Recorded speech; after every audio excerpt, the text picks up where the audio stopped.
¿Qué es un desastre? Un desastre es el daño o alteración grave de las condiciones normales de vida causada por fenómenos naturales o por la acción del hombre en forma accidental. ¿Cuáles son las características de esta atención prehospitalaria? Riesgo, vulnerabilidad, mitigación, prevención, contingencia, emergencia y evaluación.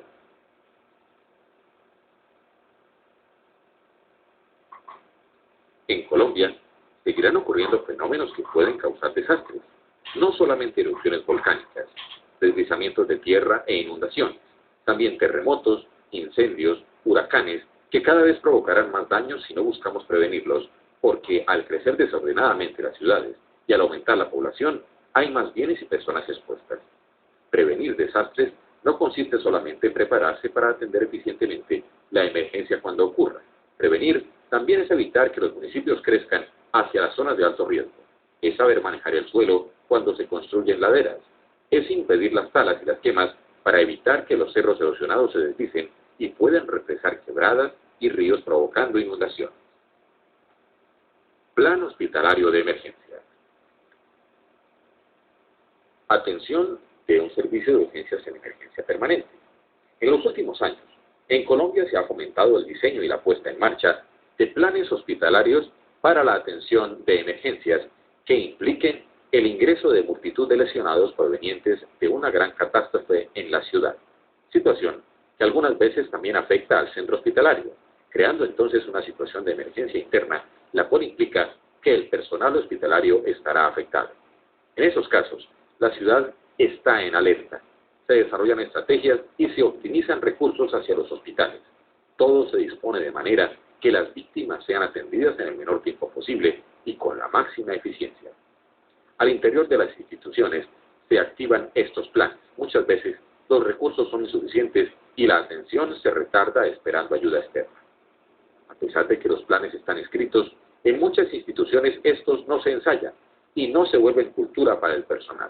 Así que cuando sucede la emergencia, se siguen haciendo las cosas como siempre y la mayor demanda de atención hace que se realice una priorización de manera equivocada y, por lo tanto, una mala utilización de recursos. Terremotos. La superficie terrestre está conformada por placas que se mueven en direcciones diferentes y chocan entre sí. Por ejemplo, la placa de Sudamérica colinda al occidente con la placa de Nazca. La primera se desplaza de oriente a occidente y la segunda en sentido contrario. El choque de las placas, lento pero continuo, desde hace miles de años ha hecho que se produzcan cambios en la superficie terrestre, tales como la formación de cordilleras y fricciones que ocasionan una enorme acumulación de energía. Este es un proceso lento que provoca fuertes deformaciones en las rocas al interior de la Tierra, las cuales al romperse súbitamente hacen que la energía acumulada se libere en forma de ondas y sacuda la superficie terrestre. Estos son los terremotos. El 17 de marzo de 1964, Alaska es devastada por un gigantesco terremoto que registró 8,4 en la escala de Richter.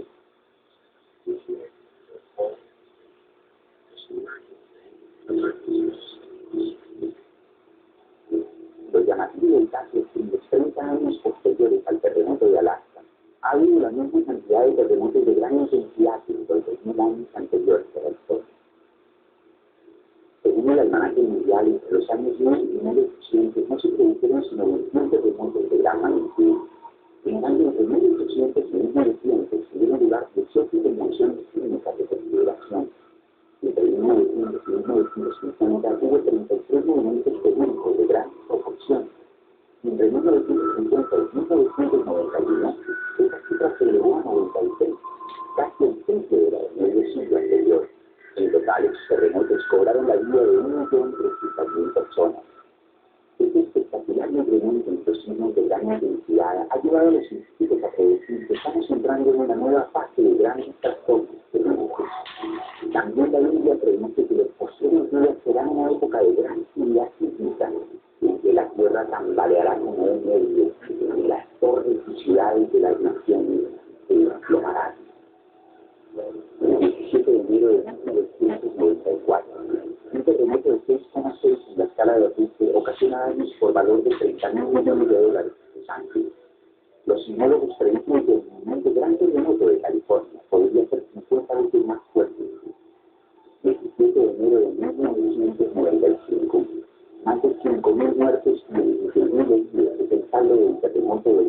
Shinsei en Japón.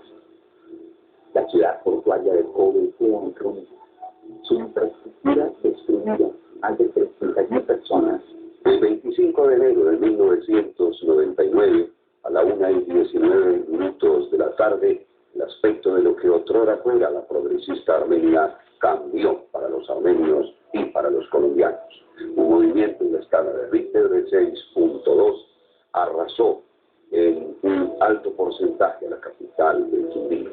Edificios como la Asamblea del Departamento, contiguo al Palacio Departamental, el tradicional edificio Jaramillo Vallejo, en el centro de la ciudad de Armenia, edificaciones muy tradicionales y donde estaba congregado el movimiento bancario y comercial de la ciudad. Fueron arrasadas por el terremoto de esa inolvidable fecha, 25 de enero de 1999. Este es el tradicional Teatro Bolívar, una de las primeras salas cinematográficas con que contó la capital del departamento del Quindío. Observamos aspectos de edificaciones ubicadas en el centro de la ciudad, y esto es lo que apenas quedó del cuartel de la policía. Una réplica que se presentó a las 5:20 de la tarde acabó de destruir las ya derruidas instalaciones de la Asamblea Departamental. El edificio donde funcionó el Sándwich cubano fue igualmente arrasado por la furia de la naturaleza. En Armenia sucedió una catástrofe porque los estamentos encargados de atender el desastre se vieron afectados, como la alcaldía, los bomberos, etc. Por esto se llama catástrofe. El porcentaje podían acudir a las calles de la ciudad.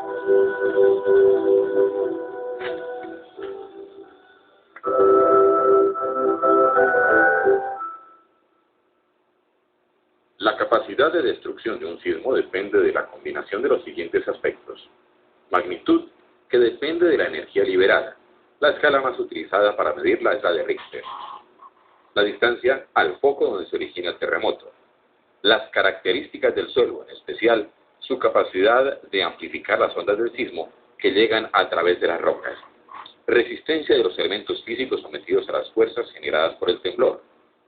Grado de preparación que tengan la población y las instituciones para comportarse adecuadamente antes, a la hora y después de ocurrido el sismo. Un sismo puede generar otros fenómenos desastrosos como licuación del suelo, deslizamiento de tierra, represamientos, crecidas repentinas y desbordamiento de ríos, ruptura de represas, acueductos, oleoductos y tuberías de gas, caída de tanques de almacenamiento de líquidos inflamables, caída o desplome de redes eléctricas y otras situaciones que pueden adicionalmente ocasionar incendios, explosiones, inundaciones, avalanchas y dificultades como la suspensión de servicios bancarios, transporte, telecomunicaciones, suministros de alimentos y problemas de sanidad. No existe hoy día la posibilidad de que el ser humano elimine o reduzca la amenaza sísmica, es decir, que pueda alterar las liberaciones bruscas de energía. La reducción del peligro que representan los terremotos se logra de la siguiente manera. Primero, cumpliendo y haciendo cumplir las normas establecidas por el Código Colombiano de Construcciones Sismoresistentes del Decreto 1400 de 1984. Realizando estudios de suelo donde se va a construir. El conocimiento de la forma como se comporta el suelo ante un sismo, es decir, la forma como amplifica las ondas, permite definir el uso más conveniente posible. Así, por ejemplo, si construir un edificio alto en determinado terreno exige tecnología de sismoresistencia demasiado costosa, puede ser más adecuado levantar un espacio deportivo o edificaciones de un solo piso en ese lugar. Acordando en cada residencia, lugar de trabajo y estudio, planes para reducir peligros y formas adecuadas de comportamiento frente al sismo.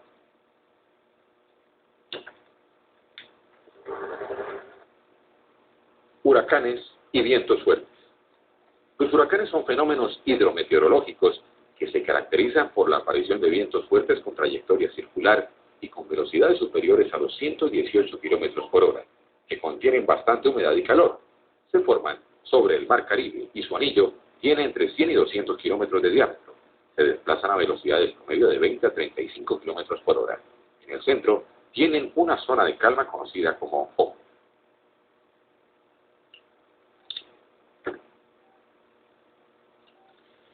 Tradicionalmente se han creado planes hospitalarios para la atención de multitud de lesionados bajo el concepto de situaciones de emergencia provocadas por desastres naturales o antrópicos.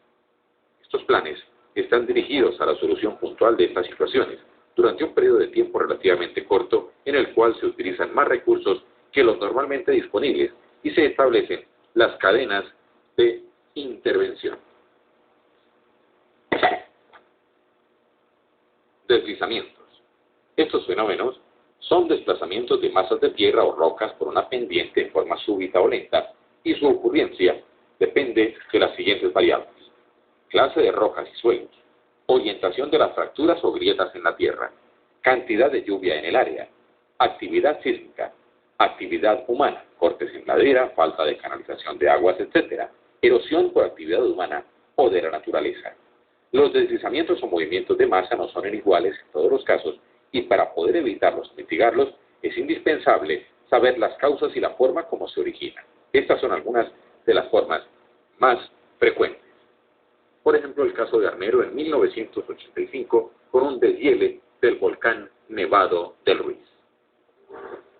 Hablemos de la cadena de socorro. Es la cadena que ejecuta la atención hospitalaria en caso de emergencia.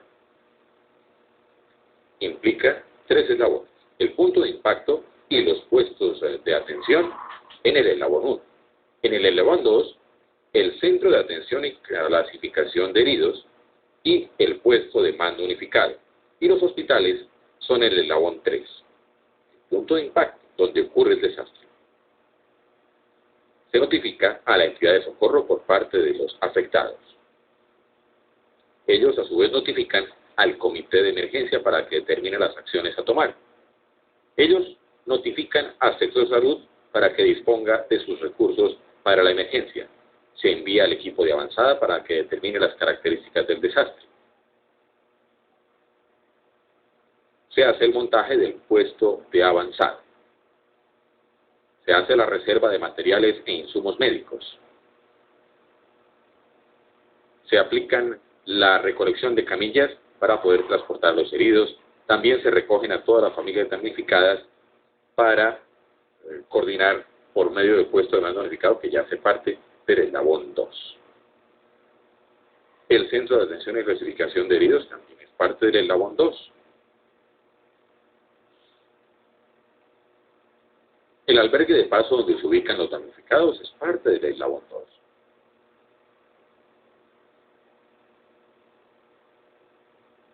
Allí también es importante el centro de transportes, donde se determina cómo serán remitidos los heridos y afectados por el desastre.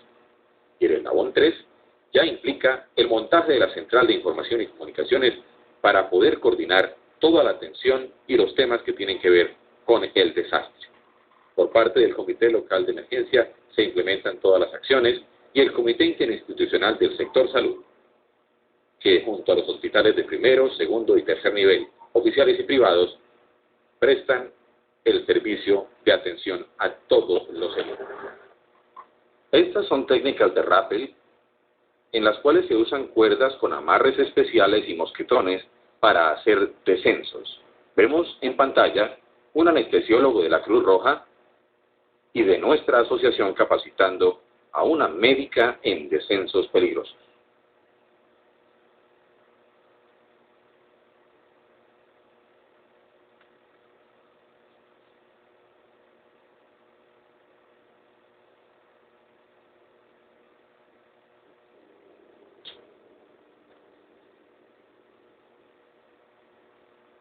Son técnicas fundamentales para cualquier rescate.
Vemos en pantalla a médicos de la Asociación